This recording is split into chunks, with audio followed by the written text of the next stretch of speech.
सो episode की starting में हमें गारो का एक फ्लैशबैक दिखाया जा रहा होता है, जहां वो एक हीरो और एक मॉन्स्टर की फाइट देख रहा होता है, जिसमें मॉन्स्टर मर जाता है और वो हीरो जीत जाता है। गारो को ये देख बहुत ही गुस्सा आता है और वो कहता है कि हर बार ऐसा ही क्यों होता है, क्यों हर बार मॉन्स्टर ही हारते हैं और हीरो जीतते हैं। ये गलत है, मॉन्स्टर के भी अपने सपने होते हैं। अगर ये दुनिया ऐसे ही चलती है तो फिर मैं इसे बदल दूंगा। मैं एक दिन एक ऐसा मॉन्स्टर बनूंगा जिसे कोई भी नहीं हरा पाएगा। फ्लैशबैक खत्म होता है और गारो की आंख खुलती है और वो खुद को एक कूड़े के ढेर में पाता है।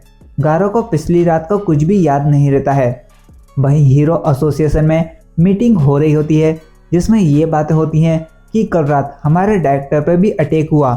लगता है गारो पूरे हीरो एसोसिएशन को टारगेट कर रहा है। वहीं गारो आज का टारगेट सेट कर रहा होता है किंग को देखकर।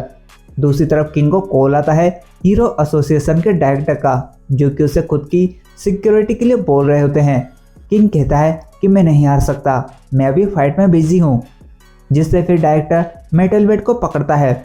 मेटल बेड को नहीं पता रहता कि उसे सिक्योरिटी गार्ड का काम करना था, नहीं तो वो आता ही नहीं।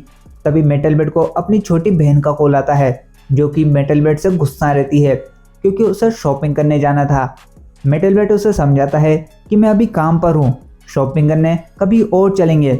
लेकिन उसकी बहन उसका एड्रेस मांगती है, जिससे मेटल बेड उसे एड्रेस दे देता है। तभी कुछ मॉन्स्टर वहाँ अटैक करते हैं और वो डायरेक्टर और उसके बेटे को पकड़ लेते हैं। मेटल बेड कहता है मेरे होते हुए तुम इन्हें चोट भी नहीं पहुंचा सकते। सीन चेंज होता है जहां पर साइतमा उस टूर्नामेंट में पहुंचता है और यहाँ पर वो चरांको के मना करने के बाद भी उसकी जगह फाइट करने के लिए पार्टिसिपेट करता है और वेटिंग रूम में बैठ सभी फाइटर्स की लिस्ट चेक कर रहा होता है। तभी रूम में एक आदमी आता है जो कि कहता है कि तुम चरांको हो ना, डोजो से।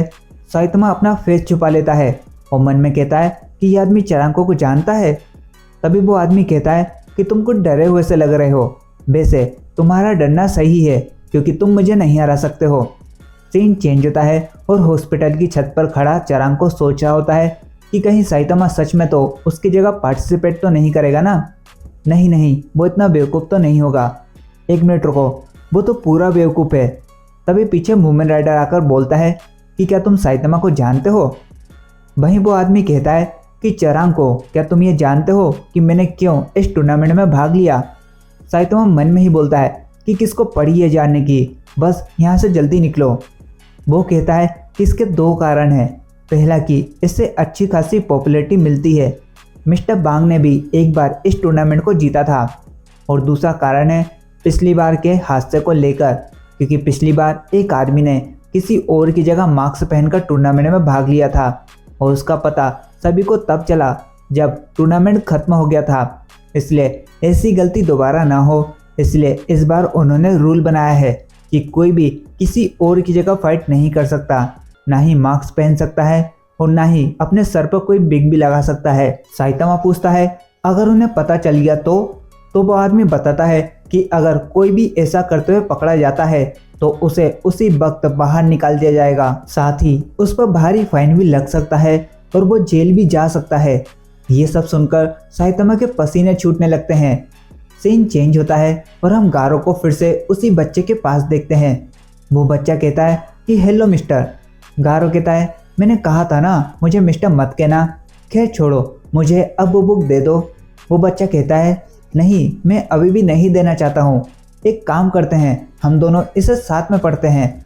वहीं वो आदमी साइतमा को बताता है कि एक दिन मास्टर बांग कहीं बाहर गए हुए थे और हम सभी डोजो में रोज की तरह प्रैक्टिस कर रहे थे। तभी गारो कहता है कि अब मैंने सब कुछ सीख लिया है, अब मेरे लिए यहाँ सीखने के लिए कुछ भी नहीं बचा, तो क्यों ना अब रियल में फाइट की जाए। उस दिन हमने गारो का असली रूप देखा, उसने सभी को बहुत ही बुरा मारा। जब ये बात मास्टर बांग को पता चली तो उन्होंने गारो को लात मारकर बाहर निकाल दिया। उसी की वजह से मैं डोजो से भागा था, लेकिन मैं अब इस टूर्नामेंट को जीतूंगा और अपनी इज्जत बनाऊंगा। मैंने सुना है कि तुम खुद को मास्टर बांग का सबसे टॉप शिष्य बता रहे हो, ऐसा सोचना भी मत। अगर मुझे पता होता कि गारो को अगले दिन निकाल दिया जाएगा तो फिर मैं डोजो से कभी भागता ही नहीं। और आज मैं फिर मास्टर बांग का सबसे टॉप शिष्य होता। साइतामा कहता है कि जो आदमी भाग गया था वो खुद को महान कैसे बता सकता है। ये सुन उस आदमी को गुस्सा आता है और कहता है कि ये वनडे टूर्नामेंट है, अगर तुम बाई चांस जीते तो आगे जाकर तुम्हारा सामना मुझसे तो होगा ही, तब मैं तुम्हें बताऊंगा कि असली फाइट कैसी होती है। और इतना के वहां से चला जाता है। इसके बाद साइतामा कहता है कि असली फाइट वो तो मुझे भी आज तक नहीं मिली। सीन चेंज होता है और हम देखते हैं कि मेटल बेट ने उन मॉन्स्टर को हरा दिया है। तभी वहां पर एक और मॉन्स्टर आता है जिसका नाम सेंटी सेनपाई होता है और वो शॉप को तबाह कर देता है। लेकिन मेटल बेट डायरेक्टर और उसके बेटे को बचा लेता है। लेकिन एक और नया मॉन्स्टर आ वहां पर स्लीपिंग गेज छोड़ देता है जिससे डायरेक्टर और उसका बेटा बेहोश हो जाता है। वहीं दूसरी तरफ मोमेन राइडर चांको को बताता है कि चिंता मत करो, साइतामा कभी भी दूसरे की पहचान का यूज़ नहीं करेगा, वो ये गलती नहीं कर सकता, आखिर वो एक हीरो जो है। वहीं दूसरी तरफ वो बच्चा गारो को बताता है ये वॉच डॉग मैन है, क्यूट है ना। गारो कहता है क्या, एक डॉग की ड्रेस में एक बंदा ही तो है, क्या वो ताकतवर है? वो बच्चा कहता है हाँ बिल्कुल, ये क्लास एस के रैंक 12 के हीरो हैं, ये सिटी क्यू की देखभाल करते हैं और हमेशा वॉच डॉग प्लाजा में ही मिलते हैं।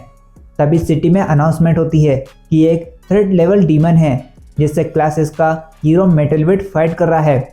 गारो कहता है तुमने सुना ना बच्चे, जल्दी से घर जाओ। वहीं मेटल बेट उन मॉन्स्टर से फाइट कर रहा होता है। वो कहता है तुम कीड़े चाहते क्या हो, तुम इन दोनों के पीछे क्यों पड़े हो? और धीरे धीरे फिर उस पर भी स्लीपिंग गैस का असर होने लगता है। वो दोनों मॉन्स्टर मेटल बेट को बुरा पीटते हैं जिससे फिर मेटल बेट खुद का ही सिर फोड़ लेता है ताकि वो बेहोश ना हो पाए। वो मॉन्स्टर कहते हैं कि ये कैसे हुआ, स्लीपिंग गैस का असर इतनी जल्दी कैसे हट गया। मेटल बेट बताता है कि मैं जितना ज़्यादा जख्मी होता हूँ मेरी फाइटिंग स्किल्स उतनी ही ज़्यादा बढ़ती जाती है और अब तो तुम गए। और फिर मेटल बेट दोनों मॉन्स्टर को मार देता है। वो कहता है इतना ज़्यादा लड़े हुए मुझे काफ़ी टाइम हो गया था। अरे नहीं, मैं तो उनसे पूछना ही भूल गया कि वो इन दोनों के पीछे क्यों पड़े थे। तभी वहाँ पर 2 क्लास सी के हीरो आते हैं। वो कहते हैं कि हम यहाँ पर मदद करने के लिए आए हैं। तभी एक और मॉन्स्टर वहाँ पर अपीयर होता है जिसका नाम एल्डर सेंटीपीड होता है और ये सच में बहुत ही बड़ा रहता है। मेटल बेट उन दोनों हीरो से कहता है कि डायरेक्टर और उसके बेटे को लेकर निकलो जल्दी।